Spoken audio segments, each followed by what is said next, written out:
So, good afternoon guys. Welcome back to Silent Adventure. Dito tayo ngayon sa Vermosa. Sa may side, sa may campus town.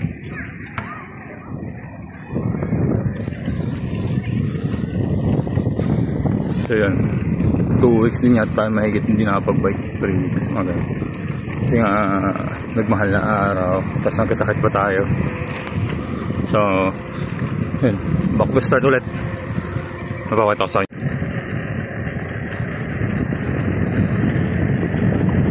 Ganda lang din, no?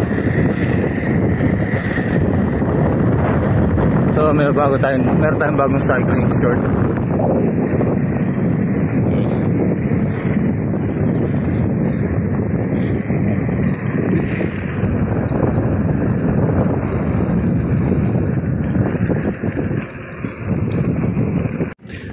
Bago tayong cycling short, sponsored lang. Sponsored na may halong pulet.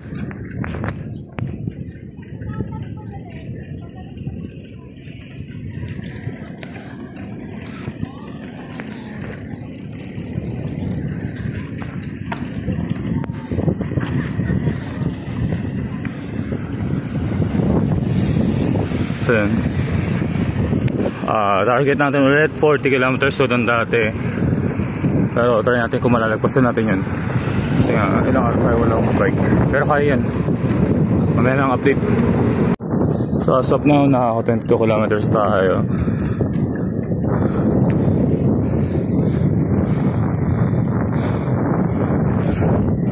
And dito, kailangan pa natin 18 kilometers pa.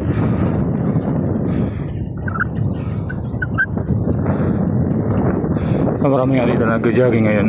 Sobrang dami. Then, bukas na rin pala yung Nanders dito sa Vermosa.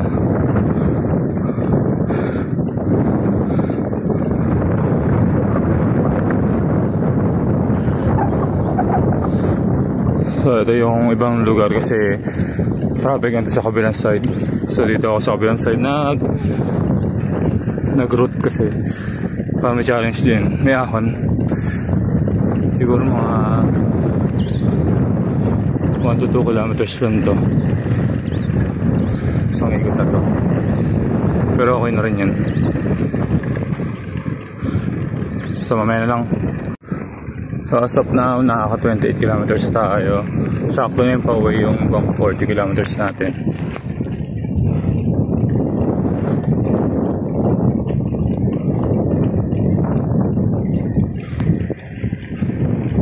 Actually marami pa rin nag-jogging dito ngayon. Pero siyempre kailangan natin pahinga.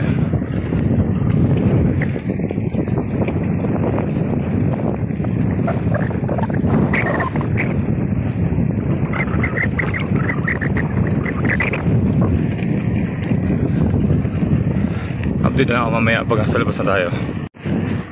So, tayo sa pauwi.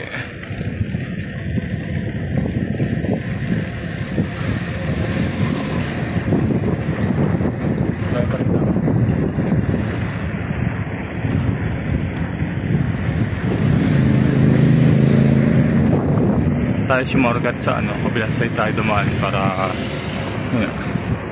iwas sa kalsado masyado.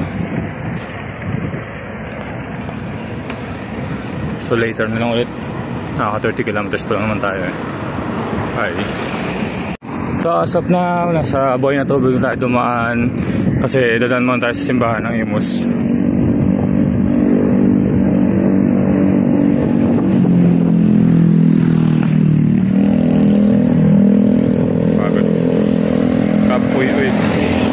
Dumaan si Congressman kanina.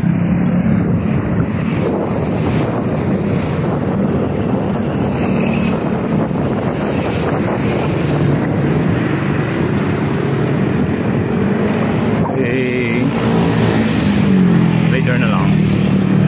At nandito tayo ngayon sa simbahan ng Imus. So yun, humingi tayo na kapatawaran sa ating mga nagawang kasalanan, pagpapasalamat at syempre sa paggabay sa atin sa araw-araw.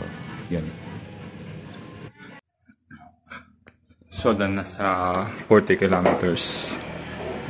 Flex ko lang din sa inyo yung bago nating cycling short na Men's Power Gun cycling short with 20D gel pad bicycle shorts.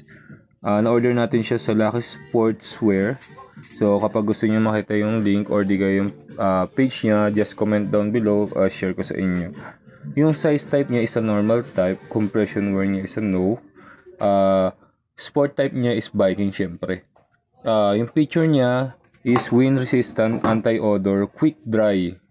So nandun na rin yung sizes once na umorder kayo sa shop nila. So yan. So maraming salamat sa nag-sponsor sa atin ito. Hanggang sa ulitin, bye.